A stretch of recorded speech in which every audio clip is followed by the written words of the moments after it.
¿Debe pedir perdón España a México?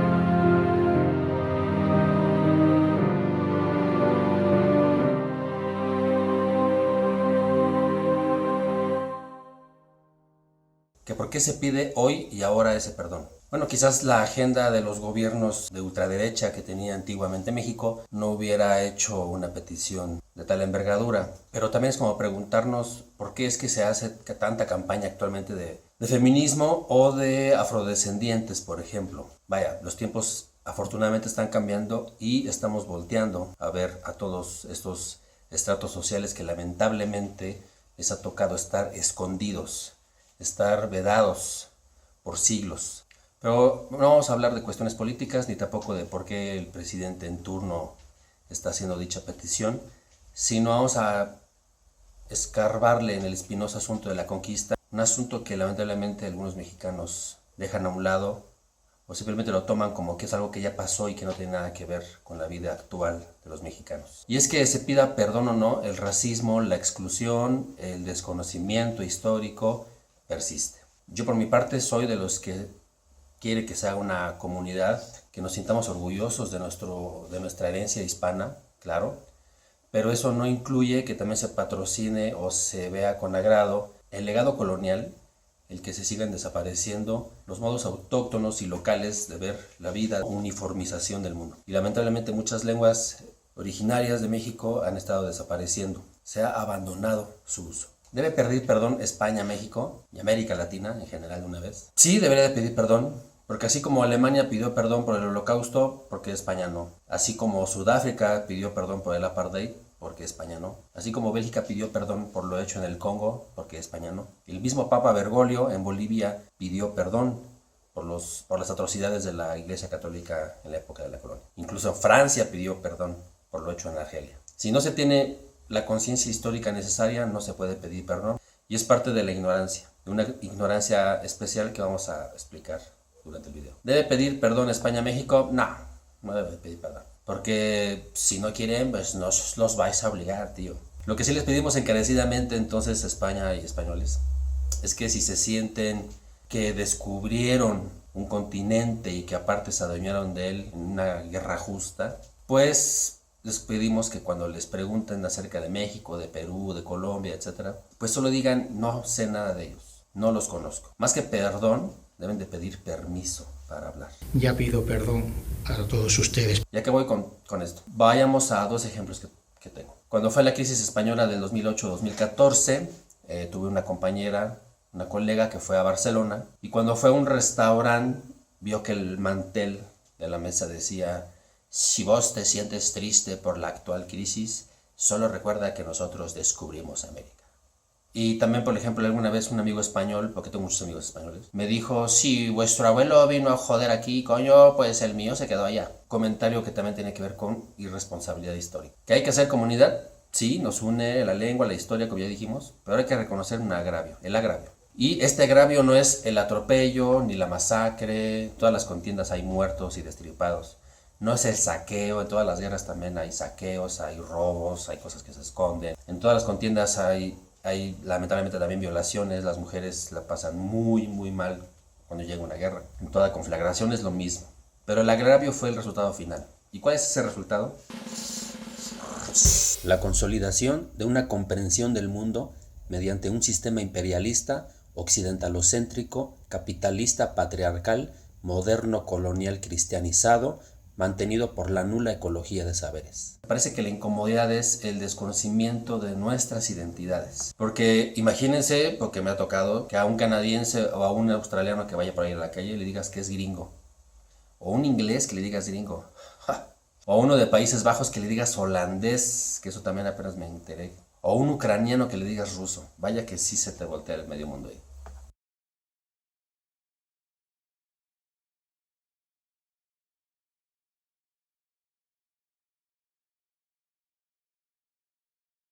Hay que hablar de la historia como lecciones y no como pecados, porque todo es el pecado que hiciste tú y los pecados que hicimos nosotros aquí. También hay que cuestionarnos qué hacemos los mestizos de hoy en día por el México antiguo o con los indígenas.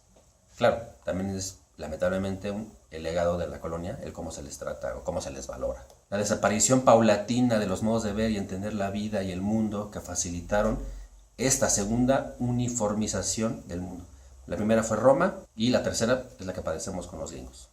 El rey dijo que los españoles de ahora no tienen absolutamente nada que ver con los que vinieron hace 500 años.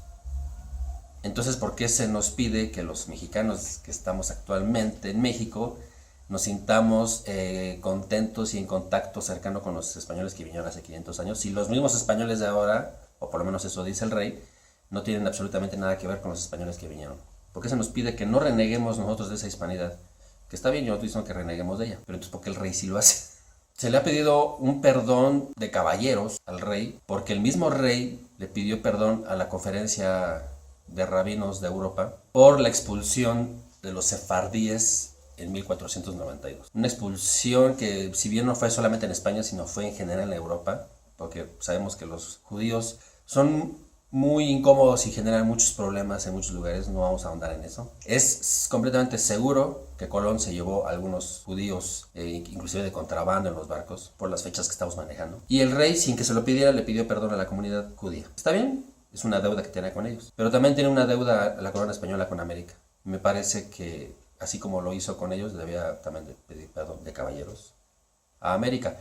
Claro, la agenda del rey no es lo mismo la conferencia de rabinos europeo que cualquier confederación de indígenas unidos de X lugar o país. Quizás le suelten algo de dinero por ahí los judíos. Y vaya que sí les dio bastante plata y oro a los indígenas de América. Pero bueno. Pero la verdad es que no necesitamos el perdón, ni mucho menos un rey, no nos interesa. Lo que sí nos interesa, o me interesaría, como algunos hispanistas también dicen que les interesa, es pelear que se forje una comunidad, pero esto nunca pasará si se continúa con una discriminación y con el nulo reconocimiento mutuo. Los españoles ahora tienen que ver con aquellos que vinieron y también nosotros tenemos que ver con ellos que vinieron. Pero también tenemos que ver un poco con los españoles de ahora. No estamos renegando de nuestro pasado español. Vaya, personalmente a mí el flamenco y la música afrocubana, que es parte de la colonia, a mí me súper encanta. Pero hablemos claro, ¿cómo interpretar hoy día la conquista? No hay que hablar con categorías actuales ni con anacronismos y entender el contexto, los contextos en los que se dio la conquista. Hay algunos españoles que dicen que vivían ellos fuera de la ley. ¿Han ayudado a liberarse? A nadie. No, vamos a ver. Los españoles hacen esclavos indígenas, eso es innegable. Hacen esclavos indígenas dentro de la legalidad de la esclavitud del momento, contextualizados en el momento histórico, ¿eh? Pero porque vivían fuera de la ley de Europa. Con la esclavitud y los castigos a los herejes era la ley que estaba vigente en Europa en esos tiempos. Vaya. Entonces, ¿cómo es tan difícil entender que la ley de los sacrificios era la ley que estaba y funcionaba e imperaba en un lugar ajeno a tu casa que estás haciendo? Lo digo porque debemos de no criticar cuando no se tiene el ejemplo para criticar al otro de la barbarie de las barbaries que realizaron. La barbarie de los sacrificios es exactamente igual que la barbarie de la Inquisición. De hecho, creo que aquí estaba mejor, porque aquí te sacaban el corazón, te cortaban la cabeza y ya te morías rápido. En cambio, en Europa te estaban hurgando en las heridas, te echaban la diarrea en la boca para que te ahogaras, la gotita en el ombligo, que te mayugaban los dedos, quemar a las mujeres vivas que no eran brujas. Simplemente era una persecución de los cuerpos, porque la mujer estaba tomando papeles importantes en la sociedad. Cada quien con una motivación diferente, pero es barbarie. Y la verdad es que, aunque hubieran continuado la vida de América separada de Europa, era inevitable que en algún momento los dos mundos se iban a conocer. Y que no tuviéramos sacrificios hoy en día, así como no se tiene Inquisición hoy en día. Bueno, tardó hasta 1830 para que lo quitaran los españoles. El presidente de México habló en su discurso del 13 de agosto, que es cuando se celebra la conquista, que lo del canibalismo no era cierto, que eran inventos de Europa. Pero la versión de que se los comían es más bien una típica inventiva de cualquier colonizador, una vulgaridad, por lo general, nunca comprobada. Era cierto, pero yo tengo la explicación para lo del canibalismo. En el mundo del México antiguo, todos los seres animados se les tenía en el mismo lugar. No había esta concepción occidental de humanocentrista, donde el humano está sobre las demás bestias, porque la Biblia pues así lo dice, y la Biblia es la verdad de todo. Se tiene una concepción de los seres animados en los cuales todos eran por igual. Y hay seres animados que no son tan animados para la cultura occidental.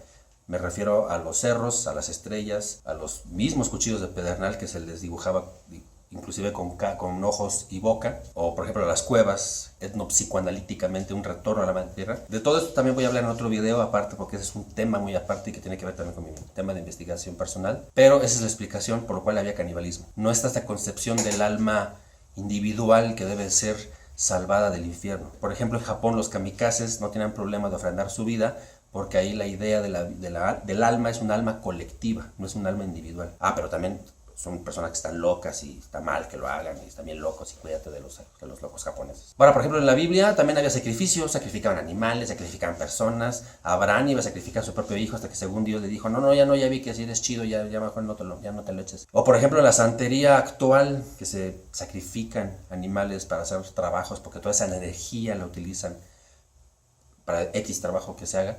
Imagínense toda la carga de energía que había en los sacrificios humanos del México antiguo. Porque nada más lo vemos como que lo mataban y le aventaban el cuerpo y ya. El trabajo energético era muy fuerte. Esta diferencia entre mitos, magias y religiones fue muy fuerte e intraducible para los españoles. Porque aunque eran personas preparadas me refiero a que algunos habían estudiado una carrera, como Hernán Cortés, que había estudiado leyes. Luego estuvo en Cuba. Cabe señalar que Cortés era un hombre letrado, que sabía leer y escribir, que ya en su momento es bastante, que hablaba castellano, que hablaba latín, que era bachiller en leyes, que era un experto en latinismos. Es decir, no es el hombre salvaje y barbaján que nos vende la historia de México. Cuando uno habla con los verdaderos expertos como Christian Duverger, el gran experto de Hernán Cortés, te queda claro que era un hombre bastante ilustrado, ¿no? Pero bueno. Claro, no todos tenían el mismo nivel que él, pero son personas que de todos modos, tanta interpretación de una otra edad fue muy fuerte y no pudieron con ello. Lo mejor fue destruirlo y exterminarlo. Tanto así, por ejemplo, que no sé por qué los frailes no hicieron las partituras de la música que escuchaban. Eran los únicos que conocían los neumas y la escritura musical de la época, no lo hicieron. También fue bastante triste no poder tener partituras de la música antigua. Y ya que estamos hablando de la crítica de las tecnologías y de las prácticas ajenas, esto de la rueda, que no conocían la rueda, claro que conocían la rueda porque se han encontrado muchos juguetes con ruedas para que los niños lo jalaran y caminen. O sea, se tenían la idea de la locomoción de un animal por medio de la rueda. No hicieron un sistema en el cual el animalito estuviera ahí pataleando para que estuviera con el niño ahí jugando. ¿Por qué no hay carros más grandes para el uso humano? Básicamente porque no hay bestias de tiro, no había animales con ese empuje y con esa fuerza. Entonces la tecnología tiene que ser diferente. No podemos pensar que sean atrasados o etcétera, porque la tecnología para realizar la construcción de las pirámides no la conocemos. Estuvieron ahí los españoles, pero nadie dijo nada, ni escribió, ni cómo se hicieron, ni nada. Esto de pensar que fueron los extraterrestres, esto es una falta de respeto histórica bastante grande hacia las culturas antiguas de América. No lo hagan, por favor.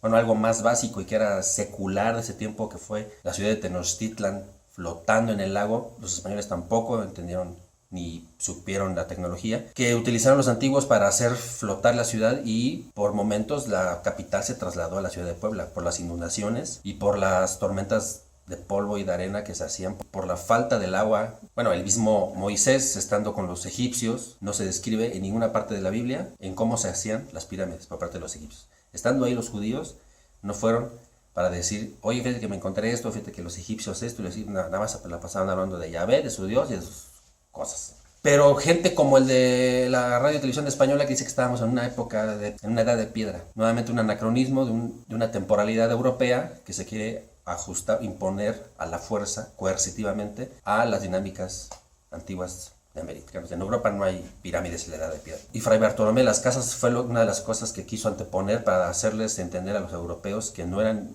ni bestias de tiro ni humanos sin alma, por su arquitectura. Él mismo lo dijo en sus disertaciones de las juntas de Valladolid. Que no utilizaban el hierro. ¿Acaso lo necesitaban? Claro que no. Ni siquiera para hacer armas. Los cuchillos de obsidiana, las navajas se te quedaban enterradas en el hueso y era una herida que se te podría ir y te morías porque te morías. Además, a un caballo en Tlaxcala de un tajo con la espada de la obsidiana le quitaron la cabeza al caballo. Entonces no hay un solo camino para llegar al bienestar. Por ahí leí también que no conocían la imprenta. Bueno, Gutenberg lo que inventó en 1450 fue la impresión acelerada. Y aparte así que dijéramos que tenían mucho tiempo con ella, apenas 40 años cuando llegaron a América. Durante siglos los chinos y el viejo mundo en general utilizaban sellos, igual que en Mesoamérica que se utilizaban sellos para marcar cuerpos o para marcar los códices.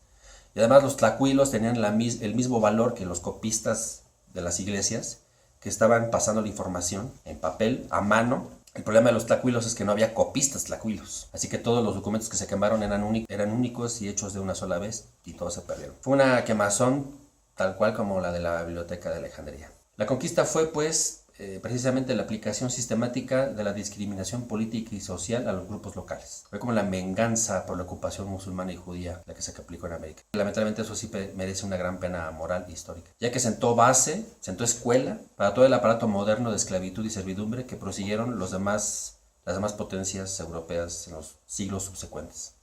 Por ejemplo, en las guerras púnicas, Cartago tuvo que firmar indemnizaciones de la guerra a Roma. Claro, se tenía ya la idea de esta idea ontológica del mundo, aunque fuera el ecumene del viejo mundo, pero se tenía esa idea. En América no se disfrutó de esta idea, ya que siempre se tuvo la noción de la libertad de hacer lo que se quisiera hacer por parte de los españoles, sin tener que rendirle cuentas a nadie. Más que la parte monetaria del quinto real al rey. No hubo alguien que juzgara por fuera a los españoles. En vez de eso, las demás potencias europeas decidieron venir a obtener un pedazo del pastel para ellos. Las batallas de América no están en las grandes batallas de la historia universal. En España, por lo que he visto, se habla muy poco sobre América, y eso hasta ya muy avanzada la primaria, secundaria, y sin grandes detalles, y aparte hablando en un tono de triunfalismo. Y la verdad es que, vaya, pues, si te enseñan que tu país sojuzgó a varios países por la guerra, puedes hablar de un triunfalismo. Te lo paso. Pero entonces, ¿por qué juzgar a Alemania y a los nazis? ¿Por qué a Alemania se le ha prohibido hablar de Hitler y toda esta época de la Segunda Guerra Mundial? ¿Por qué se les ha obligado a verlo con una como pena histórica? ¿Por qué no pueden hablar de que ellos invadieron más de la mitad de Europa y que impusieron su idea de la raza pura y de la raza aria? ¿Por qué si hay una estatua de Cortés allá en Extremadura, en Medellín de Extremadura, donde nació, porque es un hijo ilustre? ¿Por qué no puede haber una estatua de Adolfo en Austria o en Alemania? ¿Por qué nos critican entonces que quitemos la estatua de Colón si no queremos tener a Colón? Porque Colón ni siquiera llegó a México. Colón rozó Yucatán, pero en realidad nada más llegó a Guanajaní. Si tanto critican que se están quitando las estatuas de Colón, pues entonces que hagan una de Adolfo. Es parte de su historia, ¿no? ¿Por qué no hacen una? Es más, no en Alemania, en Austria. Que hagan la estatua de Adolfo ahí en Jerusalén, en el Estado israelí. Gracias a la Segunda Guerra es que existe el pueblo de Israel. Quitaron un pedazo a Palestina y a Jordania. Y ya para despedirnos, si no quieren pedir perdón, como lo tuvieron otros pueblos por gentileza y conciencia histórica, pues no lo hagan. Pero entonces, por lo menos, por favor, documentense y no hablen si no saben de lo que van a hablar. Y si tú naciste de este lado acá del mar, felicidades, porque tienes un abanico y un crisol variopinto de posibilidades de entender el mundo. Y recuerden que el hecho de que todo el mundo se haya hecho católico no quiere decir que sea lo mejor, ni mucho menos la verdad. Soy Alonso Arjona, esto es Morbosú. Próximamente voy a subir un video de por qué este videoblog tiene ese nombre, de Morbosú. Muchas gracias por ver este video. Espero que se suscriban, los que no estén suscritos, que le den like a este video y me dejen en los comentarios, en la barra de comentarios, si se me fue algo, si se me pasó. Coméntenme qué tal mi propuesta de unir a Fanon y Sousa para explicar el resultado de la conquista y lo que yo creo que es lo que como pueblo heredero de esta confrontación mundial, porque esta fue la Primera Guerra Mundial, las personas que somos herederos de toda esta tradición, tenemos como una piedra del zapato, ¿no? Como dijera Edmundo Gorman, el trauma de nuestra historia. Tratar de entender las dos tradiciones que hemos heredado, una con continuación, la otra muy desquebrajada y llegando polvo prácticamente. ¿Cómo es que podemos entender la construcción de la identidad del mexicano y del latinoamericano en general? Y yo pido perdón porque ya me extendí mucho. Nos vemos hasta la próxima.